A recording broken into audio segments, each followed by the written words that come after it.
Hello les amis, ici Laetitia du blog soindesoi.fr, le blog pour vous donner plein de solutions pour prendre soin de vous de façon bien la plus simple possible. Et en tout cas, c'est l'objectif de ce défi des 31 jours, vous communiquer en fait un certain nombre de clés et surtout qu'elles soient très facilement applicables immédiatement pour vous. Voilà. Alors du coup, eh bien aujourd'hui, nous sommes le 12 janvier et à 12h39 tout à l'heure aura lieu la pleine lune.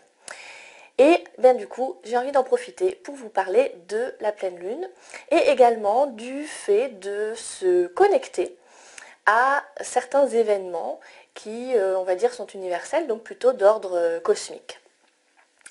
Donc, je pars de la Lune parce que, en effet, avant de se connecter à quelque chose, donc quand je dis que se connecter, en fait, c'est faire par exemple une méditation, les méditations de pleine Lune ou de nouvelle Lune d'ailleurs. Eh bien, avant de faire ce type de connexion, de méditation en conscience avec, dans ces moments clés précis, eh bien, il est bon de se poser la question un petit peu, de savoir bien quel est le rapport que l'on a avec cet événement, et puis également comment ça résonne en nous. Donc typiquement pour la pleine lune, je ne vais jamais vous dire que c'est pas beau une pleine lune. L'astre est magnifique, c'est magnifique de regarder une pleine lune. En revanche, est-ce qu'il est forcément bon de se connecter pour méditer par exemple en conscience avec cette pleine lune? Eh bien là, il faut prendre quelques précautions. Donc je vous invite, parce que je ne prétends pas détenir la vérité, et puis aujourd'hui est aujourd'hui, et si vous regardez cette vidéo peut-être dans un an pour une autre pleine lune, ce ne sera pas forcément le même cas de figure, je vais vous expliquer pourquoi. Donc ce qui est important de faire, si vous voulez faire ce genre de pratique méditative par rapport à la lune ou par rapport au soleil, je vais en parler un petit peu après, eh bien il est bon de se poser tranquillement en fait et de se poser la question, est-ce que c'est bon pour moi? Donc simplement, je vais vous inviter à prendre une grande respiration, à vous poser en fait tranquillement, à vous reconnecter aux sensations dans votre corps. Et une fois que vous êtes dans cet état de tranquillité intérieure, de sérénité, eh bien vous pouvez simplement vous poser la question, est-ce que c'est bon pour moi de participer à tel événement? Alors, vous pouvez également faire cet exercice, par exemple, pour un stage, pour une conférence à laquelle vous aimeriez assister.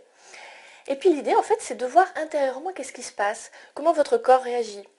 Est-ce que vous êtes plutôt excité et content, heureux, il y a quelque chose de positif et de porteur qui se dégage?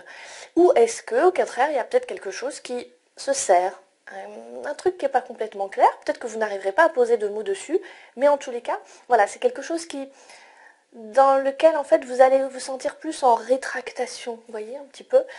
Il y a une espèce de tension en fait.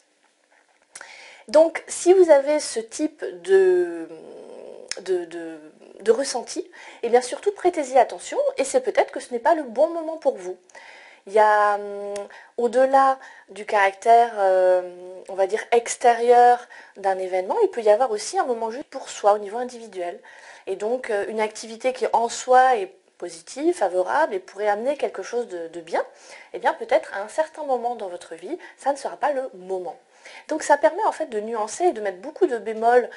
Il n'y a aucune en fait règle universelle et il faut toujours être centré sur ses ressentis personnels, individuels, pour pouvoir prendre les meilleures décisions pour soi, sachant que quelque chose de bien à un moment peut ne plus l'être à un autre. Voilà, ça c'était la première chose que je voulais partager avec vous. Du coup, pour revenir à la pleine lune, et à la lune en général, en ce moment, donc nous sommes en janvier 2017 au moment où je tourne cette vidéo, en ce moment, il n'est pas très positif de se connecter à la lune. Alors, j'ai écrit un article plus détaillé sur mon blog, je vous mettrai les références en dessous. Donc, voilà, pour cela, en fait, il suffit de comprendre que la Lune n'a pas toujours été un astre auquel on se connectait pour des belles choses.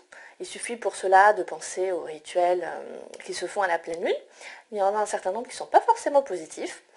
Et en ce moment, ce dont j'ai l'impression, et cette impression est confirmée par non seulement des méditations que moi je peux faire, mais aussi des échanges avec d'autres personnes qui sont très ouvertes et font le même type de travail en conscience.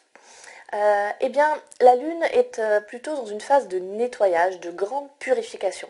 Ça fait déjà quelques mois, hein, sur 2016, et a priori, cette phase de purification pourrait se prolonger jusqu'à minima milieu de l'année 2017. Du coup, s'il est plutôt déconseillé de se connecter spécifiquement à la Lune, on peut quand même se servir du cycle lunaire, hein, pour faire un travail d'introspection sur soi. Non pas connecté à la Lune, mais simplement par rapport à soi-même. Et simplement se poser, donc dans une attitude plutôt de conscience de soi, de conscience de son environnement, et voir ce qui émerge à cet instant-là.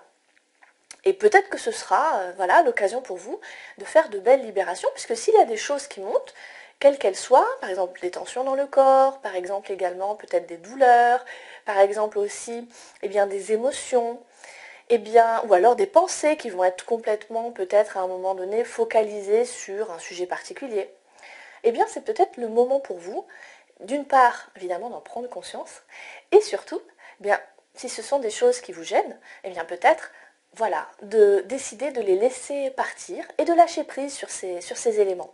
Je vous ai donné d'ailleurs des clés dans la vidéo sur Ho'oponopono, et puis nous en verrons d'autres clés tout au long du mois avec ce défi des 31 jours dans lequel je vais partager plein d'autres outils simples avec vous.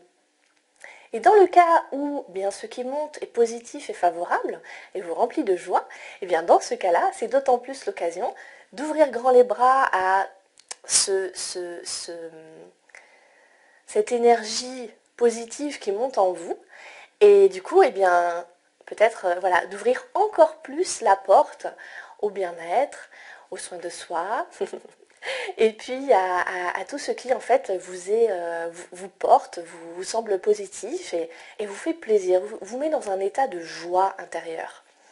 Alors les amis, je vous disais aussi tout à l'heure, j'allais vous parler du soleil, je vous invite à, de la même façon qu'on vient d'en parler pour la Lune, de vous poser ces mêmes questions pour les grands événements de l'année, que sont notamment donc, le printemps, l'été, l'automne, l'hiver, entre autres. Et pour cela, je vous renvoie en fait vers les vidéos dont je vais vous mettre les liens ci-dessous, de façon à ce que vous puissiez aller regarder les vidéos de Jaehoon dans lesquelles en fait il explique justement ces différents cycles de l'année qui sont intéressants et en quoi on peut s'en nourrir sur ces instants-là. Et de la même façon que je vous l'expliquais pour la Lune, à ces moments précis-là de l'année, où les énergies sont très intenses, très fortes, et peuvent vraiment nous porter et nous donner en fait beaucoup d'informations sur nous-mêmes et nous permettre de passer des caps, de la même façon que je vous l'ai expliqué tout à l'heure, il convient quand même de se poser la question de savoir est-ce qu'il est bon pour soi de se connecter à ce type d'énergie. Et pour cela, en fait, je voudrais vous parler de l'été 2016, l'été dernier en fait, où pour le solstice d'été, en fait, j'ai été incapable de me connecter le jour du solstice à quoi que ce soit. J'étais distraite, je me sentais pas, voilà. Donc je laissé faire en fait, j'ai lâché prise. Et puis 2 jours après en fait, 2 jours après, j'étais tranquillement, je sais plus trop ce que je faisais, mais enfin il y a quelque chose qui est monté au fur et à mesure de la matinée. Et du coup, sur l'heure du repas, je me suis posée. Et j'ai pris le temps d'aller méditer avec tout ce qui montait en moi. Et en fait, ça a été une expérience merveilleuse. Et pourquoi est-ce que je vous dis ça? Parce que il n'est pas forcément bon de se caler sur une date précise. Il y a un moment aussi, comme je vous le disais tout à l'heure, qui est bon pour soi. Donc, il faut rester souple avec soi-même. Et si on voit que quelque chose n'est pas possible, évidemment, il faut se poser la question de savoir est-ce que c'est simplement qu'on n'a pas envie de faire l'effort mais d'une façon plus générale, et là je ne parle pas uniquement d'une connexion à certains événements cosmiques, je parle plus de toujours rester centré sur soi. Et si les choses sont difficiles, si pour vous vraiment ça demande un effort qui n'est pas naturel, et ça vous coûte, c'est peut-être l'occasion de lâcher prise et simplement d'apprendre à laisser faire. La voie la plus facile, on en parlait hier. Voilà les amis, j'espère que cette vidéo vous a plu et vous a apporté des clés. Je m'arrête là parce que j'arrive aux 10 minutes que je me suis impartie pour que ce soit facile à regarder pour vous et que ce soit facilement incorporable à vos emplois du temps qui sont déjà surchargés. Et je vous invite donc à prendre le temps de faire ce type d'exercice pour toujours vérifier que ce que vous vous apprêtez à faire ou les projets dans lesquels vous avez envie de vous investir vous correspondent et sont positifs et favorables pour vous. Voilà les amis, je vous dis à bientôt, je vous dis à demain et d'ici là, prenez bien soin de vous et merci de m'avoir écouté. Au revoir.